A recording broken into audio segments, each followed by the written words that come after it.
नमस्कार दोस्तों, डेट है आज की 1 मार्च 2022 और स्वागत है आपका एडिटोरियल डिस्कशन में। 3 इश्यूज आज हम डिस्कस करेंगे। सबसे पहले इंडिया का यूक्रेन डायलेमा।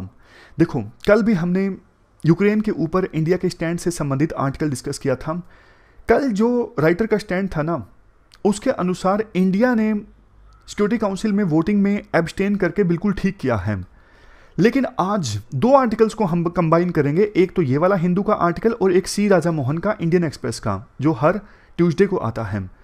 दोनों आर्टिकल्स में इस चीज़ की वकालत की गई है कि इंडिया को रशिया का विरोध करना चाहिए यूक्रेन के ऊपर एक्शन लेने के लिए। और देखो, अगर इस इशू पर इंडिया का स्टैंड रशिया के अगेंस्ट है ना, इसका मतलब ये नहीं इंडिया रशिया के अगेंस्ट है, इसका मतलब पुतिन का जो ये निर्णय है ना, उसका इंडिया विरोध कर रहा है। खैर, डिस्कस करेंगे ये पूरा का पूरा इशू। दूसरे नंबर पे ये आर्टिकल हम डिस्कस करेंगे साइबर सिक्योरिटी से संबंधित, और तीसरे नंबर पे बिजनेस लाइन का एक आर्टिकल डिस्कस करेंगे स्टेम स्किल्स से संबंधित। स्टेम स्किल्स मतलब science, technology, engineering, mathematics. Quote है आज का, 3 की societal members who can make a difference are father, mother and teacher. Abdul Kalam sahab ने ये कहा था, सोसाइटी के 3 मेंबर्स जो सबसे ज़्यादा डिफरेंस क्रिएट कर सकते हैं वो हैं फादर, मदर और टीचर। तो ये ऐसे में आप इस्तेमाल कर सकते हो। क्वेश्चन है आज का, साइबर सिक्योरिटी से संबंधित वेरियस जो चैलेंजेस हैं ना इंडिया में, उनको आपको एनालाइज करना है और ये भी बताना है, डिस्कस करना है क्या स्टेप्स सरकार के द्वारा लिए गए हैं साइबर सिक्योरिटी को इन्हेंस करने के लिए। 250 वर्ड्स में आपको इस क्वेश्चन का आंसर देना है। और देखो, हमारा इनिशिएटिव एथिक्स थ्रू न्यूज़पेपर से, इसके बारे में पहले भी मैंने आपको बताया था, दूसरे चैनल पे है। आप इस इनिशिएटिव को जरूर फॉलो कीजिए, बहुत फ़ायदा होगा। एथिक्स जो है आपका अपने आप सारा कवर होता जाएगा। और देखो, एथिक्स जैसा कि मैंने पहले भी आपको बताया, ऐसा नहीं है कि जीएस की तरह आप 15 दिन में पढ़ो और कंटेंट जो है वो नर्चर हो जाएगा। एथिक्स ऐसी चीज़ें हैं जो धीरे धीरे दिमाग में जाती है ना, फिर आपके दिमाग के जो डायमेंशन है वो ओपन होते जाते हैं। आप डेली न्यूज़ को भी एथिकल पर्सपेक्टिव से एनालाइज करना स्टार्ट करते हो। आपकी राइटिंग स्किल्स भी अपने आप, इवन नहीं लिखोगे तो भी दिमाग उस डायरेक्शन में सोचने लगता है कि इसका प्रो क्या है, कौन क्या है, नेशनल सिक्योरिटी को इंपॉर्टेंस दें या फिर मोरालिटी को तवज्जो दें। तो वो सारी चीज़ें आप सीखोगे जब डेली बेसिस पे आप इस इनिशिएटिव को फॉलो करोगे। देखो, मैं एक चीज़ आपको बताता हूँ। टीम ने ना ये सजेशन दिया कि सर आप ना करंट अफेयर की वीडियो बना लो अलग से, एक एक इशू उठाओ और 15-20 मिनट की वीडियो बना दो। मैंने कहा कि ऑलरेडी देखो, एडिटोरियल में सारे तो इशू कवर हो ही जाते हैं, कोई बचता तो है नहीं। ऑलरेडी आपने यूट्यूब पे देखे होंगे, इतने सारी वीडियोज़ आती हैं, एक इशू लेंगे और पूरा एक्सप्लेन किया होगा उसका। कुछ अच्छी भी होती हैं, कुछ ख़राब भी होती हैं। लेकिन ये मैंने उनको ये सजेस्ट किया, ये इनिशिएटिव सही है, इससे रियल में फ़ायदा होगा बच्चों को। करंट अफेयर की वीडियो तो ऑलरेडी कवर हो जाते हैं, करंट अफेयर की भरमार है। लेकिन ये जो इनिशिएटिव है ना, एथिक्स थ्रू न्यूज़पेपर्स, इससे बच्चों का पूरा जो सब्जेक्ट है ना वो अच्छे से प्रिपेयर हो जाएगा। जिसने पढ़ भी लिया है ना, उसका डेली बेसिस पे थोड़ा थोड़ा रिवीजन होता गया, उसका वैल्यू एडिशन होता जाएगा। तो इस इनिशिएटिव को आप जरूर फॉलो कीजिएगा। हाँ, अगर देखो वीडियो देखने के बाद आपको अच्छा ना लगे तो मत कीजिएगा, फिर कोई दिक्कत नहीं है। लेकिन एक बार वीडियो देखिएगा जरूर कि इससे आपको फ़ायदा हो रहा है कि नहीं हो रहा है। ऐसा नहीं कि मैंने बोल दिया तो मेरी इज्जत रखने के लिए आप इस इनिशिएटिव को फॉलो कर रहे हो, नहीं नहीं, ऐसा नहीं है। आप अपने इंटरेस्ट देखिए। चलो डिस्कशन स्टार्ट करते हैं। फर्स्ट इंपॉर्टेंट आर्टिकल यूक्रेन के इशू को लेके इंडिया के स्टैंड से संबंधित है। आप जीएस पेपर सेकंड के इस टॉपिक से आर्टिकल को रिलेट कर सकते हो। देखो, कल हमने आर्टिकल डिस्कस किया था, यूक्रेन के ऊपर जो रशिया ने इन्वेजन किया है ना, इसको लेके कंडेम करने को लेके एक रेजोल्यूशन आया था यूनाइटेड नेशंस सिक्योरिटी काउंसिल में।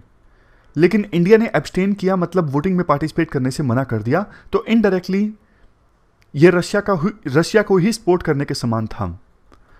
बट आज के इस आर्टिकल में यह कहा जाता है, देखो, पुतिन ने जो यूक्रेन के ऊपर अटैक करने का ऑर्डर दिया ना, उस स्पीच में उन्होंने ये बोला, हम यूक्रेन का डीमिलिटराइजेशन चाहते हैं, डीनाजिफिकेशन चाहते हैं यूक्रेन का। पुतिन ने यह भी कहा कि यूक्रेन में जो रशियन बोलने वाले लोग हैं उनका जिनोसाइड हो रहा है और नाजीज की तरह बिहेव कर रही है यूक्रेन की सरकार पिछले 8 सालों में। बट राइटर इन चीज़ों से इत्तेफाक नहीं रखते। वो कहते हैं पिछले 8 सालों में यूक्रेन में डेमोक्रेसी है, और कोई डॉक्यूमेंटेड सबूत नहीं है जिसकी सहायता से यह कहा जाए कि यूक्रेन में जिनोसाइड हो रहा है। और अभी फिलहाल यूक्रेन के जो राष्ट्रपति हैं ज़ेलेंस्की, ये तो ज्यू हैं। इनके ग्रैंडफादर ने हिटलर की आर्मी के अगेंस्ट लड़ाई लड़ी थी। अब देखो, जो रशिया की डिमांड्स थी ना कि यूक्रेन नाटो का मेंबर नहीं बनना चाहिए, नाटो का ईस्टवर्ड एक्सपेंशन नहीं होना चाहिए, वो सब डिमांड्स जेन्युइन हैं। बट हाल फिलहाल में ऐसा कोई संकेत नहीं मिल रहा था कि यूक्रेन नाटो में शामिल होने जा रहा है या फिर नाटो जो है यूक्रेन को अपना मेंबर बनाने जा रहा है। बातचीत की सहायता से यह मसला सुलझाया जा सकता था। एकदम से पुतिन ने यूक्रेन के ऊपर अटैक करने का जो निर्णय दिया, उससे तो देखो पूरा वर्ल्ड चकित रह गया। इसके पीछे अगर हम थोड़ा बैकग्राउंड में जाएं, पुतिन की 2005 की डिक्लेरेशन देखिए। उसमें उन्होंने कहा था सोवियत यूनियन का कोलैप्स होना ये एक मेजर जियोपॉलिटिकल डिजास्टर है। मतलब पुतिन के अनुसार सोवियत यूनियन का विघटन, सोवियत यूनियन का डिसइंटीग्रेशन नहीं होना चाहिए था। इवन देखो, पुतिन डायरेक्टली इनडायरेक्टली लेनिन को भी क्रिटिसाइज करते हैं। लेनिन ने यह कहा था उस समय सोवियत यूनियन के अंदर विभिन्न जो नेशनैलिटीज हैं उनके पास ऑटोनॉमी होनी चाहिए, आज़ादी होनी चाहिए यूएसएसआर से अलग होने की। बट इसके विपरीत पुतिन का यह मानना है ये जो 15 देश अलग हुए ना सोवियत यूनियन से, वो अलग नहीं होने चाहिए थे। उनके पास ऑटोनॉमी नहीं होनी चाहिए थी सोवियत यूनियन से अलग होने की। इसी सोच के चलते पुतिन को यह लगता है यूक्रेन नाम का देश होना ही नहीं चाहिए, यूक्रेन कायदे से रशिया का पार्ट होना चाहिए, यह लगता है पुतिन को। तो यूनिलेटरली यूक्रेन के ऊपर अटैक करने का जो डिसीजन लिया पुतिन ने, उन्होंने ना सिर्फ यूएन चार्टर का वायलेशन किया, बल्कि इसके साथ साथ ब्रिक्स का 13वां जब समिट ऑर्गेनाइज हुआ था ना, तो उसमें न्यू दिल्ली डिक्लेरेशन को अडॉप्ट किया गया था। उस न्यू दिल्ली डिक्लेरेशन में भी यह डिसाइड किया गया था कोई भी देश यूनिलेटरल फोर्स का इस्तेमाल नहीं करेगा किसी दूसरे देश के अगेंस्ट, और जो भी डिस्प्यूट्स हैं उनको पीसफुल मीन्स की सहायता से सुलझाया जाएगा। तो ना सिर्फ यूएन चार्टर का वायलेशन है, बल्कि ब्रिक्स की न्यू दिल्ली डिक्लेरेशन का भी वायलेशन है जो रशिया ने अभी फिलहाल किया। बात करें इंडिया के स्टैंड की, देखो इंडिया ने वोटिंग में हिस्सा नहीं लिया। एक्सपर्ट्स ने बोला ये इनडायरेक्टली रशिया की सपोर्ट है। बट आपने क्या एक चीज नोटिस की, बहुत सारे ऐसे देश जो पहले देखो रशिया के साथ एम्पैथी रखते थे। सबसे बड़ा एग्जांपल जर्मनी। जर्मनी का बहुत ज्यादा व्यापार है अच्छा खासा रशिया के साथ में। इंडिया का तो सिर्फ एक साल में $10 बिलियन का है, जर्मनी का $66 बिलियन का व्यापार है रशिया के साथ में। बहुत बार यूएस जर्मनी को बोलता था अरे आप एनर्जी के लिए रशिया के ऊपर डिपेंड क्यों हो रहे हो, आपके रिलेशन रशिया के साथ इतने अच्छे क्यों हैं। लेकिन देखो बहुत सारे देश इंक्लूडिंग जर्मनी जो पहले रशिया के साथ अच्छे रिश्ते चाहते थे, वो भी इस सिचुएशन में जब रशिया ने यूक्रेन के ऊपर अटैक करने का ऑर्डर दिया, वो भी अब रशिया के खिलाफ हो गए हैं। मतलब पहले वो फैंस सीटर थे, लेकिन अब वो धीरे धीरे रशिया के अगेंस्ट हो गए हैं। जर्मनी देखो, अब तो जर्मनी ने यूं कहा है कि हम बहुत ज्यादा खर्च करेंगे अपने डिफेंस पर। वो यूं भी बोल रहे हैं कि हम रशिया के ऊपर जो एनर्जी डिपेंडेंसी है उसे कम करेंगे। तो जर्मनी जैसे देशों से इंडिया को भी सीख लेनी चाहिए। देखो बेशक इंडिया को रशिया की आवश्यकता है, यह बात सच है। किससे निपटने के लिए? चाइना से निपटने के लिए। लेकिन आप रशिया और यूक्रेन का कंपैरिजन करें तो कोई कंपैरिजन नहीं निकलता। मतलब रशिया की आर्मी यूक्रेन की आर्मी से बहुत स्ट्रांग है, लेकिन इंडिया और चाइना के संदर्भ में ऐसा कुछ नहीं है। बेशक देखो चाइना मिलिट्रीली हमसे थोड़ा पावरफुल है, हालांकि दूसरे इकोनॉमिकली भी पावरफुल है, बट फिर भी अगर इंडिया को थोड़ा सा भी सपोर्ट मिल जाए ना, तो इंडिया के पास पोटेंशियल स्ट्रेंथ है जिसे इंडिया कैपेबिलिटी में कन्वर्ट कर सकता है।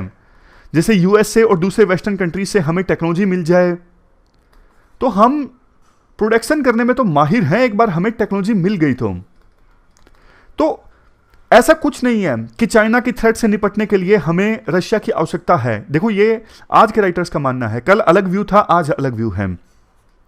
एक दूसरा ये कारण आ जाता है कि रशिया ने ट्रेडिशनली हमारी मदद की है। ये इंपॉर्टेंट पॉइंट है, बिल्कुल ध्यान से सुनिएगा। आपके मन में आया होगा कि जब देश आज़ाद हुआ था तो उसके बाद कश्मीर इशू पर सोवियत यूनियन वीटो का इस्तेमाल करता था इंडिया के पक्ष में। इसके साथ साथ उस समय पीएसयूज का नेटवर्क बिछाने में भी यूएसएसआर ने इंडिया की मदद की। मतलब मॉडर्न इंडिया की डेवलपमेंट में यूएसएसआर ने इंपॉर्टेंट रोल प्ले किया। हिस्टोरिकली इंडिया और यूएसएसआर के अच्छे रिलेशंस रहे हैं। 1971 की जो फ्रेंडशिप ट्रीटी हुई, उस ट्रीटी ने भी इंपॉर्टेंट रोल प्ले किया बांग्लादेश वार जिताने में। बट देखो, अब आप ध्यान से सुनिएगा, यह बात सच है, ऐतिहासिक रूप से हमारे रिलेशंस यूएसएसआर के साथ अच्छे रहे हैं। लेकिन देखो, पुतिन इज नॉट रशिया। ये जो डिसीजन है ना यूक्रेन के ऊपर अटैक करने का, ये पुतिन का डिसीजन है। तो पुतिन के डिसीजन का तो आप विरोध कर सकते हो ना। पुतिन के डिसीजन का विरोध करना इसका मतलब यह नहीं है आप रशिया के लोगों का विरोध कर रहे हो। रशिया का कल्चर बहुत डाइवर्स है, लिटरेचर बहुत डाइवर्स है। जैसे इंडिया एक महान देश है, रशिया भी अपने आप में महान देश है। लेकिन रशिया के फिलहाल इस डिसीजन का विरोध करना, यह रशिया के लोगों का विरोध करना नहीं है, यह पुतिन का विरोध करना है। पुतिन तो कितने सालों तक सत्ता में रहेंगे, लेकिन आज जैसे जर्मनी ने रशिया के डिसीजन का विरोध किया है, इतना ज्यादा व्यापार होने के बावजूद इंडिया को भी स्टैंड लेना चाहिए और रशिया का जो स्टैंड है उसका विरोध करना चाहिए यूक्रेन के ऊपर अटैक करने का। तो यह पूरा आर्टिकल है। इसके बाद नेक्स्ट आर्टिकल साइबर अटैक्स से संबंधित है। आप जीएस पेपर 3 के साइबर सिक्योरिटी टॉपिक से इस आर्टिकल को रिलेट कर सकते हो। क्या कंटेस्ट है? Ministry of electronics and information technology जल्द ही नए साइबर सिक्योरिटी रेगुलेशंस के साथ सामने आ सकता है, ऐसा इंडिकेशन दिया गया minister of state Rajeev Chandrasekhar के द्वारा। देखो, ये जो नया रेगुलेशन आएगा ना साइबर सिक्योरिटी से संबंधित, इसमें रिस्पॉन्सिबिलिटी जो है वो ऑर्गेनाइजेशन के ऊपर होगी अगर उस ऑर्गेनाइजेशन के साथ कोई साइबर क्राइम हुआ है। जैसे देखो, एग्जाम्पल के तौर पर OnlyIS मान लीजिए। OnlyIS में कोई साइबर अटैक हुआ है, वेबसाइट हैक हुई है, या फिर कोई डेटा लीक हो गया है, तो ये OnlyIS की जिम्मेदारी है रेलेवेंट अथॉरिटी को सूचित करना कि देखो हमारे ऊपर साइबर अटैक हुआ है। अब आपके मन में आया होगा, जरूरी क्यों है? मतलब किसी ऑर्गेनाइजेशन, प्राइवेट ऑर्गेनाइजेशन के ऊपर साइबर अटैक हुआ है, अगर उस ऑर्गेनाइजेशन को दिक्कत नहीं है तो फिर वो क्यों रेलेवेंट अथॉरिटी को सूचित करे कि हमारे ऊपर साइबर अटैक हो गया है? इसका लॉजिक देखो सिंपल है। एक तो प्राइवेट ऑर्गेनाइजेशन का डेटा चोरी होता है, तो जिन यूजर्स का डेटा चोरी हुआ है उनको सूचित किया जा सके कि भैया आपका डेटा लीक हो गया है, गलत इस्तेमाल हो सकता है, आप पासवर्ड वगैरह चेंज कर दीजिए।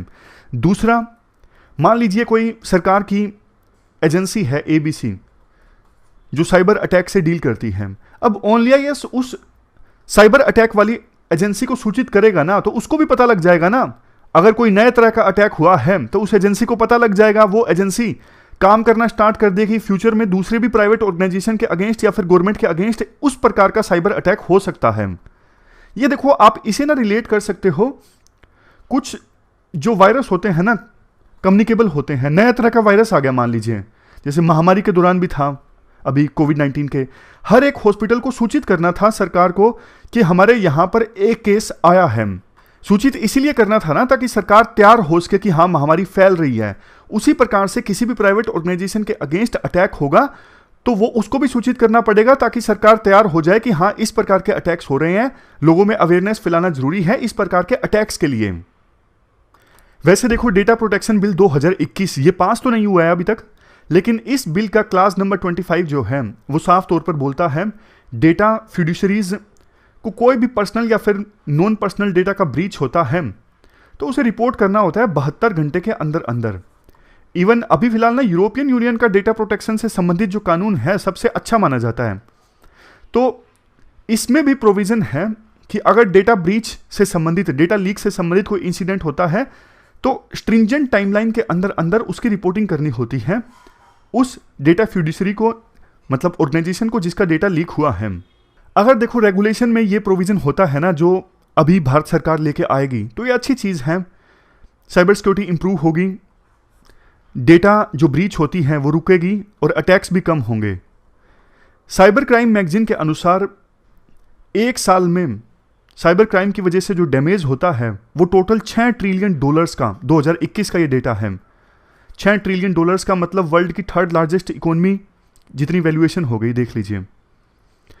और देखो प्राइवेट फर्म्स के अलावा जो सरकार सर्विसेज देती है ना, स्पेशली क्रिटिकल यूटिलिटीज़ जैसे हेल्थ सर्विसेज, एजुकेशन सर्विसेज, वहाँ पर भी बहुत ज़्यादा साइबर अटैक्स होते हैं। बहुत बार आप देखते हो किसी यूनिवर्सिटी की वेबसाइट हैक हो गई, किसी R&D करने वाली ऑर्गेनाइजेशन की साइट हैक हो गई, डेटा चोरी हो गया। अक्सर ऐसी खबरें आती रहती हैं।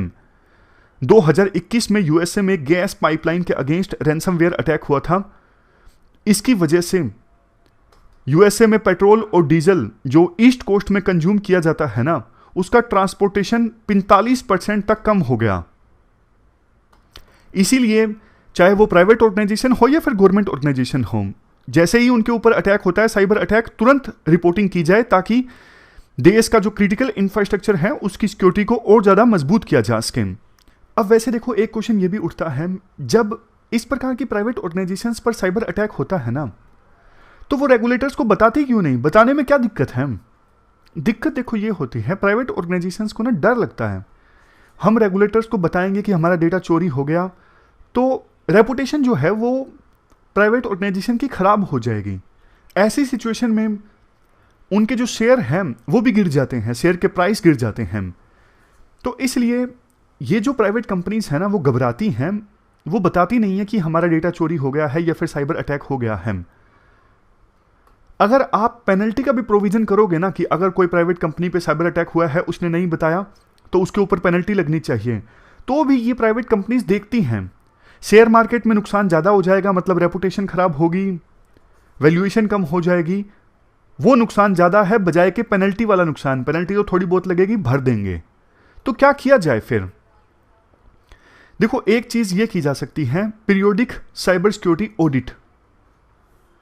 सबका मतलब जो प्राइवेट कंपनीज है ना, उनका समय समय पर साइबर सिक्योरिटी ऑडिट होना चाहिए ताकि इस प्रकार के इश्यूज अगर उस ऑर्गेनाइजेशन ने फेस किए हैं ना, उसकी पहचान की जा सके। अब आपके मन में जो क्वेश्चन आया होगा, मुझे पता है, अरे ऐसा कैसे पॉसिबल हो सकता है, इतनी सारी फर्म्स हैं, उनकी सबकी साइबर सिक्योरिटी की ऑडिट कैसे करेंगे? इतना तो हमारे देश में रेगुलेटर के पास कैपेबिलिटी नहीं है, स्टाफ भी नहीं है। हाँ, जो आपके मन में आया है ये बात बिल्कुल सच है। तो फिर एक काम ये कर सकते हैं, जैसे देखो सीए ऑडिट करता है बड़ी बड़ी जो फर्म्स होती हैं, तो उसी प्रकार से गवर्नमेंट भी third party cyber security auditors को इम्पैनल कर सकती है उन प्राइवेट ऑर्गेनाइजेशंस की साइबर सिक्योरिटी ऑडिट करने के लिए। और देखो नेशनल लेवल पे गवर्नमेंट, स्टेट लेवल पे गवर्नमेंट, इनके डिपार्टमेंट्स, इन सब की तो ऑडिटिंग होनी ही चाहिए। एक चीज ये भी की जा सकती है, जो प्राइवेट फर्म्स की ऑडिटिंग होना पीरियोडिक, जैसे हर 6 महीने बाद या फिर 3 महीने बाद या फिर 1 साल बाद जो प्राइवेट फर्म्स की ऑडिटिंग होना, उनकी रिपोर्ट पब्लिक डोमेन में रखी जा सकती है ताकि जो कमियां हैं वो भी पता लगे दूसरी फर्म्स को, वो अपनी कमियों को, साइबर सिक्योरिटी में अगर कोई कमियां हैं तो उन्हें एड्रेस कर सकें। इसके साथ साथ सरप्राइज सिक्योरिटी ऑडिट भी होना चाहिए कभी कभार, मतलब एकदम से छापा मार दिया। इसके अलावा देखो साइबर सिक्योरिटी से संबंधित प्रोडक्ट्स को इवेल्युएट करने के लिए, सर्टिफाई करने के लिए मिनिस्ट्री ऑफ आईटी ने एक स्कीम चलाई थी, साइबर सिक्योरिटी एश्योरेंस इनिशिएटिव। इस स्कीम को ना साइबर सिक्योरिटी ऑडिट और असेसमेंट तक भी एक्सटेंड किया जा सकता है। सबसे लास्ट में पॉइंट ये है, आईबीएम ने ना साइबर सिक्योरिटी के लिए अलग से एक कमांड सेंटर इस्टेब्लिश किया है बेंगलुरु में, बहुत बड़ा ये साइबर सिक्योरिटी कमांड सेंटर है। तो दूसरी बड़ी बड़ी फर्म्स को भी एंकरेज किया जा सकता है कि आप भी अपनी फर्म्स के एसेट्स को बचाने के लिए साइबर अटैक से इस प्रकार के cyber security command centre establish कीजिए। तो ये हमने पूरा आर्टिकल डिस्कस किया साइबर सिक्योरिटी से संबंधित। चलते हैं आगे। इसके बाद नेक्स्ट आर्टिकल स्टेम स्किल्स से संबंधित है। आप जीएस पेपर 2 के इस टॉपिक से आर्टिकल को रिलेट कर सकते हो। स्टेम स्किल्स मतलब साइंस, टेक्नोलॉजी, इंजीनियरिंग, मैथमेटिक्स, इन सब से संबंधित स्किल्स। देखो आप आज के समय में देखिए, ज़्यादातर जो जॉब्स जनरेट हो रही है ना, वो उनमें इन्हीं प्रकार की स्किल्स की आवश्यकता होती है, science, technology, engineering, mathematics. World में टोटल जितने स्टूडेंट्स स्टेम ग्रेजुएट्स हैं ना, मतलब या तो साइंस में या फिर मैथमेटिक्स में या फिर टेक्नोलॉजी में या फिर इंजीनियरिंग में ग्रेजुएट्स हैं ना, उसमें से 31.7% ग्रेजुएट्स तो अकेले इंडिया में हैं। तो आप यूं कह सकते हो India one of world largest stem job market है। कंट्री देखो अभी थर्ड लार्जेस्ट यूनिकॉर्न हब है। यूनिकॉर्न मतलब वो स्टार्टअप्स जिनकी वैल्यूएशन $1 बिलियन से ज़्यादा हो चुकी है। धीरे धीरे इंडिया का जो स्थान है वो ग्लोबल इनोवेशन इंडेक्स में भी इंप्रूव होता जा रहा है। इसका एक रीज़न ये भी है, जैसा हमने डिस्कस किया, कि टोटल जितने वर्ल्ड में एक साल में स्टेम ग्रेजुएट्स होते हैं ना, 31.7% तो इंडिया में होते हैं। देखो एजुकेशन में हम इनोवेशन अगर लेके आते हैं ना तो रेडिकल चेंज हम ला सकते हैं। जैसे ये इतने सारे स्टेम ग्रेजुएट्स हमारे देश में एक साल में निकलते हैं, वो बात अलग है, इश्यूज हैं। जैसे कल भी हमने डिस्कस किया था, जैसे इंजीनियरिंग में बहुत सारे ऐसे इंजीनियरिंग कॉलेजेस हैं जहाँ पर इंफ्रास्ट्रक्चर का अभाव है। जो बच्चे निकलते हैं, पास आउट होते हैं, वो एम्प्लॉयमेंट देने वाले नहीं होते, मतलब उनमें स्किल्स का अभाव होता है।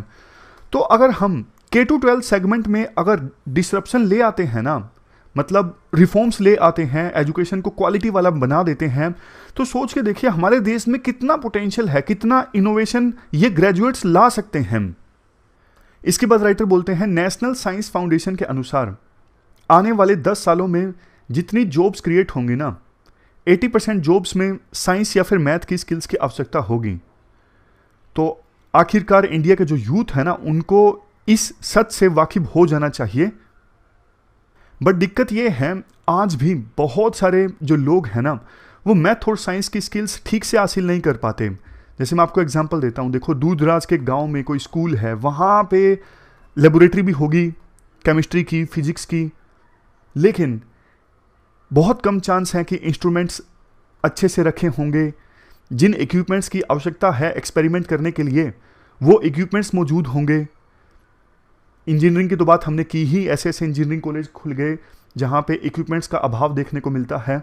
और एक्सपेरिमेंट भी आपने किए होंगे, तो आप में से ज़्यादातर लोग इस सच से वाकिफ हो। एक्सपेरिमेंट कैसे होते हैं, क्लास में 4-4, 5-5 लोगों को ग्रुप बनाए जाते हैं, उसके बाद टीचर उन्हें थोड़ा सा बता देता है कि आपको ऐसे एक्सपेरिमेंट परफॉर्म करना है। अब 4-5 लोगों में से देखो अक्सर ऐसा देखने को मिलता है, कोई एक पर्सन तो काफ़ी इंटेलिजेंट होता है, उसको पता है एक्सपेरिमेंट कैसे परफॉर्म करना है, या फिर वो क्विक लर्नर होता है, वो सीख जाता है। 2-3 बच्चे ऐसे भी मिलते हैं जो थोड़े लो कॉन्फिडेंस वाले होते हैं, उनको पूछना अच्छा नहीं लगता कि हाँ कैसे होगा। बस वो जो 4-5 लोगों में से एक बच्चा परफॉर्म करता है उसको वो देखते रहते हैं। उनके मन में डाउट आता है, लेकिन वो डाउट को दबा देते हैं कि ठीक है एक्सपेरिमेंट परफॉर्म हो गया, बहुत है। लेकिन देखो अगर वर्चुअल लैब्स इस्टेब्लिश होती हैं, वर्चुअल लैब्स का जिक्र तब आया था, याद कीजिए, बजट का पहला लेक्चर जब डिस्कस हुआ था। वर्चुअल लैब्स जैसे देखो इस प्रकार का स्ट्रक्चर हो, जैसे आपने तो देखा होगा ना, आज के समय में तो मेटा भी आ रहा है धीरे धीरे, और गेम्स भी इतनी ज़्यादा हाईफाई हो गई हैं। मेटा का एग्जाम्पल हमने डिस्कस किया था ना, कि गेम्स ऐसे होंगी मेटा में जैसे आप गेम के अंदर जाके खेल रहे हो। तो उसी प्रकार से ये चीज़ें एजुकेशन में क्यों नहीं इंप्लीमेंट की जा सकती। एजुकेशन में बच्चा बैठेगा, यहाँ पे जैसे सोडियम है, यहाँ पे क्लोरीन है, दोनों को अलग अलग मात्रा में मिला के देखेगा, रिजल्ट क्या निकलेगा। मतलब एक्चुअल में सिमुलेशन जो होता है ना, एक्चुअल में जो होता है उसका सिमुलेशन होगा इस लैब में। तो हर एक बच्चा अपने से सीख सकेगा। Na और Cl को आपस में मिलाते हैं तो क्या होता है, धुआं उठता है क्या, नहीं होता। मतलब जो कुछ एक्चुअल में होता है वो सब कुछ इस प्रकार के वर्चुअल लैब में भी होगा। तो वो ज़्यादा से ज़्यादा एक्सपेरिमेंट करके देखेगा। इसका फ़ायदा ये होगा, एक तो नुकसान नहीं होगा, बच्चा खुद से एक्सपेरिमेंट कर करके सीख सकता है कि मैंने ये मिलाया तो ये निकला, ये मिलाया तो ये निकला। इसके साथ साथ आपको ज़्यादा इंफ्रास्ट्रक्चर भी इस्टेब्लिश करने की जरूरत नहीं है। एक बार आपने मान लीजिए गेम बना दिया, इस प्रकार का ढांचा खड़ा कर दिया, तो आने वाले समय में तो और ज़्यादा वो इम्प्रोवाइज ही होगा ना। एक बार आपने खड़ा कर दिया तो जितनी भी क्लासेस हैं, जैसे 2019 का 10वीं का बैच है, उसके बाद 20 का आएगा, 21 का आएगा, 22 का आएगा, धीरे धीरे आपको उस सॉफ्टवेयर को इंप्रूव करते जाना है। तो ये बहुत अच्छी चीज़ है जो अब सरकार को आना चाहिए। हमारा देश जो है वो IT हब है, टेक्नोलॉजी का एजुकेशन में अभी तक उतना अच्छे से इस्तेमाल हुआ नहीं है जितना अच्छे से होना चाहिए। पोटेंशियल इंडिया में काफ़ी ज़्यादा है। गेम गूम बने तो क्या फ़ायदा, लेकिन एजुकेशन में अगर इस्तेमाल हो तो देश को कितना आगे ले जाया जा सकता है। सो जो सुपर पावर बनने की हम एम्बिशन रखते हैं, उस एम्बिशन को फुलफिल किया जा सकता है। और जब इस प्रकार की लैब्स इस्टेब्लिश होंगी तो क्या चाहिए, सिर्फ एक इंटरनेट कनेक्शन चाहिए बच्चों को, चाहे वो रूरल एरिया को हो, अर्बन एरिया को हो, सिर्फ एक इंटरनेट कनेक्शन चाहिए और उसकी सहायता से इस प्रकार की लैब्स में बच्चे ज्यादा से ज्यादा एक्सपेरिमेंट कर सकते हैं, इनोवेशन ला सकते हैं। तो ये पूरा आर्टिकल हमने डिस्कस किया स्टेम स्किल्स से संबंधित। हमारी आज की इस डिस्कशन में इतना ही है। Thank you very much for discussion.